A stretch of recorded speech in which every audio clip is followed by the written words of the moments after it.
అందరికీ వందాలండి. మీకు ఇది ఇష్టమా? ఇది ఇష్టమా? మీకు ఇది ఇష్టమా? ఇది ఇష్టమా? మనందరికీ ఏది ఇష్టమండి? ఈ గొంగళ పురుగు ఇష్టం ఉండదండి. ఎందుకని?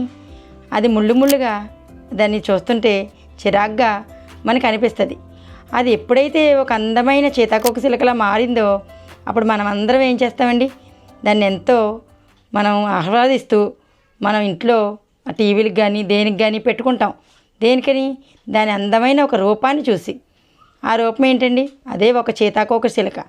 అలాగే మన బ్రతుకులో కూడా దేవుడు ఎన్నో మనకి రంగులు అద్ది మనకు ఆ మహాలోకం ఇస్తానని మనకు వాగ్దానం చేశాడు. అలా ఈ సీతాకోకచిలుకలాగా మనం కూడా మన బ్రతుకుని దిద్దుకుంటూ ఇలా గొంగళపురిలా మనం చిరాగ్గా కాకుండా మన బ్రతుకుని బాప్తీసం ద్వారా మనం ఎప్పుడైతే కడగబడ్డామో అప్పటి నుంచి మనం సీతాకోకచిలుకలాగా మారి మనం ఉండాలని ఈ మాటలు ముగిస్తున్నాను. అందరికీ వందనాలండి.